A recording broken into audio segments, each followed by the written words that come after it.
Allah bagi manusia adalah Allah yang tidak tinggal diam, tetapi Allah yang senantiasa berfirman dan menyampaikan firman itu, dan firman itu sebagai sebuah perjanjian, sebagai suatu perjanjian bagi keselamatan manusia.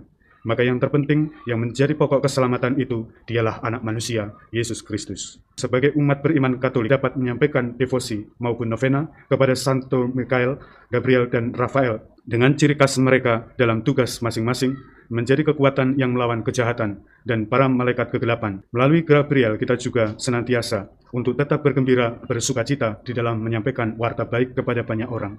Melalui Rafael kita senantiasa berdoa bagi setiap kesehatan dan kebaikan hidup kita di dalam mengarungi bahtera di dunia ini. Maka menurut Mazmur, ketika kita melihat keagungan kemahakuasaan Allah, kita senantiasa bermazmur bagi Tuhan, bernyanyi bagi Tuhan di segala tempat, terutama dengan segenap hati, dengan kata-kata mulut, dan kita bersujud ke arah bait Tuhan yang kudus.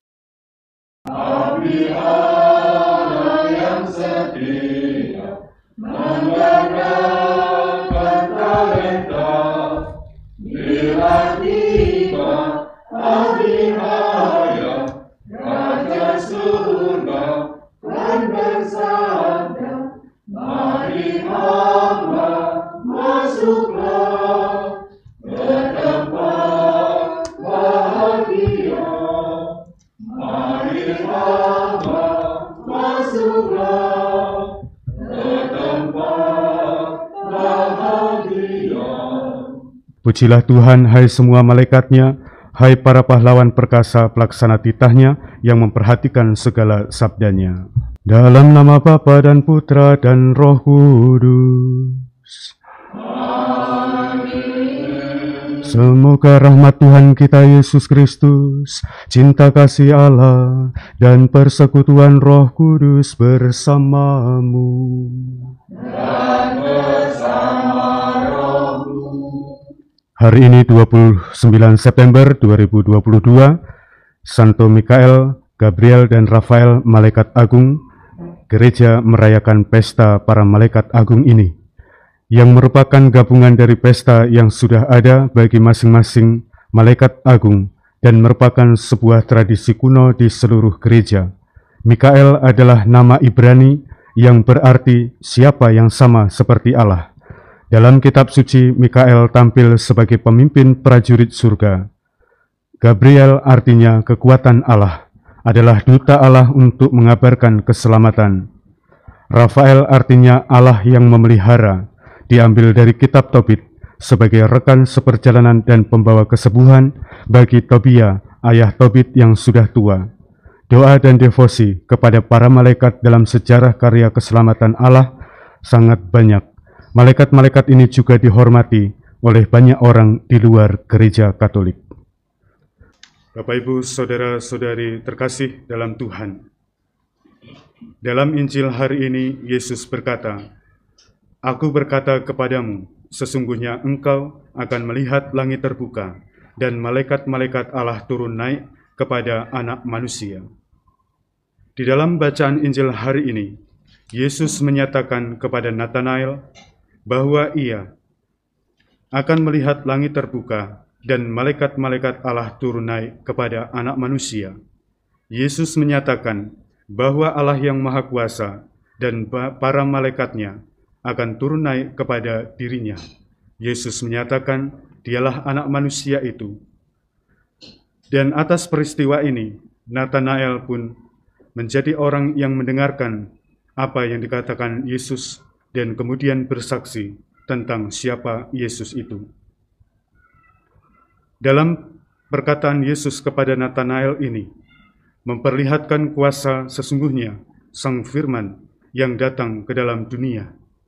Dan apa yang menjadi kesimpulan Nathanael yang berkata kepada Yesus, "Bagaimana engkau mengenal aku?" Bahwa Yesus melihatnya di bawah pohon ara. Saudara-saudariku terkasih dalam Tuhan, hal ini sama kurang lebih yang disampaikan dalam nubuatan kepada Daniel, bahwa Daniel pun menjadi orang yang melihat bala tentara surga, dan juga di hadapan penglihatan itu ia melihat kekuasaan Dia yang diurapi oleh Allah. Dan kemudian dia juga memperlihatkan bahwa darah anak domba memberikan kebaikan untuk mengalahkan hal-hal dan kuasa yang jahat. Karena itu, dalam nubuatan Daniel dikatakan supaya masing-masing orang memiliki kuasa Tuhan sendiri. Dalam kitab Daniel, ia melihat yang serupa anak manusia. Pernyataan Daniel ini seringkali pula disalahartikan bahwa anak manusia itu diserupakan, jadi seolah-olah bukanlah anak manusia itu yang tergantung pada salib. Kalau kita mengikuti nubuatan Daniel dan sampai kepada peristiwa Nathanael, kita memperoleh kesaksian itu sejak dalam perjanjian lama. Dalam nubuatan Daniel, anak manusia, sang firman itu sudah dinyatakan. Dan ketika di dalam Injil Yohanes ini pula, anak manusia lebih banyak dinyatakan pula. Sebab itu, Tuhan yang berkuasa dalam pesta para malaikat agung Santo Mikael, Gabriel, dan Rafael memberikan pernyataan-pernyataan tentang siapa mereka dan siapa Allah bagi manusia. Allah bagi manusia adalah Allah yang tidak tinggal diam, tetapi Allah yang senantiasa berfirman dan menyampaikan firman itu, dan firman itu sebagai sebuah perjanjian, sebagai suatu perjanjian bagi keselamatan manusia. Maka yang terpenting, yang menjadi pokok keselamatan itu, dialah anak manusia, Yesus Kristus. Saudara-saudariku terkasih, kita pun sebagai umat beriman Katolik juga senantiasa dapat menyampaikan devosi maupun novena kepada Santo Mikael, Gabriel, dan Rafael dengan ciri khas mereka dalam tugas masing-masing menjadi kekuatan yang melawan kejahatan dan para malaikat kegelapan. Melalui Gabriel kita juga senantiasa untuk tetap bergembira, bersukacita di dalam menyampaikan warta baik kepada banyak orang. Melalui Rafael kita senantiasa berdoa bagi setiap kesehatan dan kebaikan hidup kita di dalam mengarungi bahtera di dunia ini. Saudara-saudariku yang terkasih dalam Tuhan, maka menurut Mazmur, ketika kita melihat keagungan kemahakuasaan Allah, kita senantiasa bermazmur bagi Tuhan, bernyanyi bagi Tuhan di segala tempat, terutama dengan segenap hati, dengan kata-kata mulut, dan kita bersujud ke arah bait Tuhan yang kudus. Bait Tuhan yang kudus adalah sakramen yang kita rayakan setiap saat, dan melalui Ekaristi itulah menjadi tempat bait kudus bagi kita.